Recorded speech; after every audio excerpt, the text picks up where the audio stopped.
Hi everyone, how you doing? It's Sharon with your weekly dose of crystals for you. If you are watching me live, then do let me know. Drop a comment in so I know you're here because Facebook doesn't always show me the notifications. And if you're watching on replay, remember hashtag replay, hashtag sorry I missed you. Hi Annie, it's telling me you're here. So hopefully a few other people will join in a few seconds. I have tagged them, but Annie's had a pretty good day today. Hey, how you doing? Loving the photo of you. Yeah, with yes, your favourite Russell Brand. There is just, although he's a bad boy, there is just something about him. Anyway, what I'm talking about today, yes, Russell Brand, he's just, yeah, there's something there, definitely. So today is single tasking day, and hands up who often multitasks. He's full of love. He's amazing. Oh, he is because he's quite spiritual now as well, isn't he? And just so down to earth as well. So it's actually known that multitasking is actually quite bad for you. You need to be thinking about doing just one thing at a time, letting your poor brain just have that one thing to focus on at a time instead of flitting between lots of different things all at the same time. Single tasking was actually recommended to me a few years ago by an occupational therapist that I was seeing when I was out having sort of some quite severe mental health issues. And one of the things she said is don't multitask, just concentrate one thing at a time, stay in the here and now. Yeah, you're multitasking. Oops. And to be honest, yes, I still do it, particularly at the day job, but I struggle more to do it than I used to be able to. But as always, if you're feeling that sort of bit of overwhelm and there's too much going on and all the rest of it, there's a few crystals that can help with that. Some of them are my favourites. You've heard me talk about them before, and I think there's a couple of new ones here as well. What I will do is in the comments drop a list of what crystals I'm talking about. So, first of all, if you're feeling overwhelmed and there's just too much going on, there's actually two fairly similar ones. They're both black. They both work on your base chakra. One is black tourmaline, which is really good for protection and against sort of negative energy, and it helps you stay grounded. Um, yeah, get them out and use them, Annie. So the black tourmaline is a really good one. And another one that I've mentioned before is something called shungite. And that and the black tourmaline, they are both really good at absorbing the EMFs, which are all the sort of nasty energy bits that come off our phones, our computers, and all that sort of thing. So you can get just hold them, put them in your pocket, put them down your bra. I started making jewellery because I always used to go around with rocks in my bra, and I just lost so many. They just used to fall out.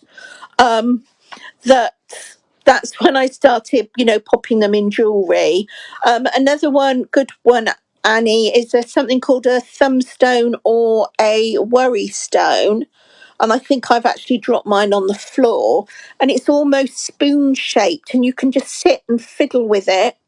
either just sat fiddling or actually just keep it in your pocket and you can just gently fiddle with it whilst you're doing something. But going back to the shungite, it comes in lots of different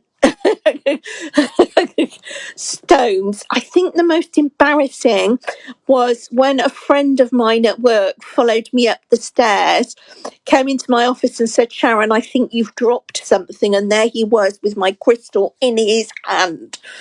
And I didn't like to tell him where it had just been. So shungite, a really good thing you can do with that is you can actually get it in little flat discs that have got double-sided tape on them, and you can stick them on the back of your phone. So it helps absorb some of those energies. When you're feeling overwhelmed, another one is good old rose quartz. Just give yourself a hug with a crystal. Lepidolite, I've talked about a lot. It's really good for stress, depression, but almost sleeping. That's one of my favourites. Amethyst again, because it's protective and it's good for stress. Also, blue lace agate, it's getting more difficult to get hold of because there was only one mine that it was mined from, and the mine has closed. It may even have been blown up, so there'll be no more blue lace agate.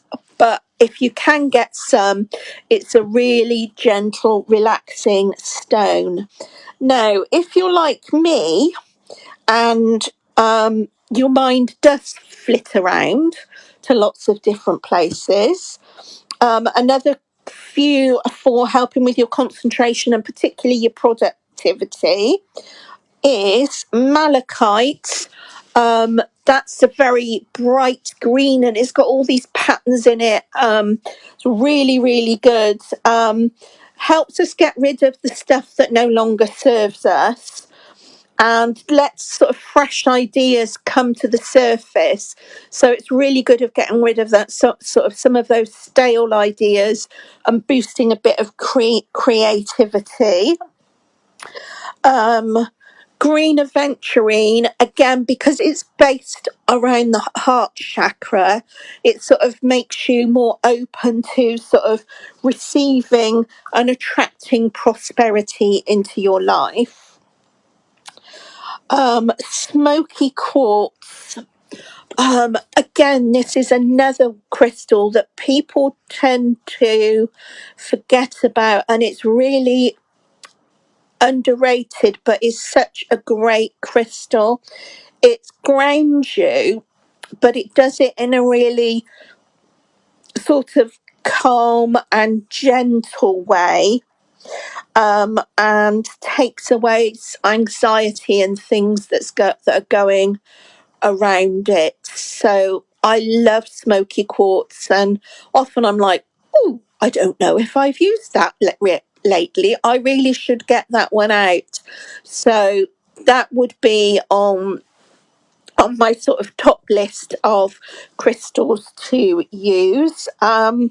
Citrine is brilliant. Lots of energy for that. Really good for manifestation and opening you up to abundance. And it's just like sunshine in a stone. It really is. So that would be citrine. Amazonite. It's a really, really pretty sort of blue and green, and it really helps open sort of lines of communication, etc. if communications have fallen by the wayside a bit. Tiger's eye, I always say this one is really, really good for kids. Kids love crystals. They have no, oh, this is going to do that for me, that's going to do that. They just see a pretty rock, and at a subconscious level, they know it makes them feel better. But tiger's eye is really, really good for courage. And with kids, you can have, that bit of a game about, oh yeah, it's about tigers, this, that, and the other, and it will help you be brave. But equally for adults, it's really good for courage. And then finally, one that would suggest, to keep you neat and organised. Mine doesn't necessarily help very much with that, but I actually keep a small selenite charging plate. So it's literally about that big in diameter. You can get them either in flat plates like mine or in bowls. And it's really powerful in its own right, because it's quite cleansing. But it's also really good for charging your other crystals. So if you have a bowl or a charging plate, that's a good place to keep your crystals. As I said before, I tend to keep mine on my desk and then just a few crystals popped on there, so because I'm a fiddler. So I'll be halfway through a meeting and suddenly realise I've picked something up and I'm just fiddling with it. So selenite, both for it's sort of being, helping you sort of be neat and gentle. It will also charge your crystals. So I will pop a list in the comments below. Any more questions, do let me know and I will come back and answer them later. And don't forget, if you're watching on replay, #replay, #sorry I missed you, and share things that you do, doesn't have to be crystals, that you find are helpful in managing overwhelm. So I will be back speaking to you live again next Tuesday. So have a good day. Bye for now.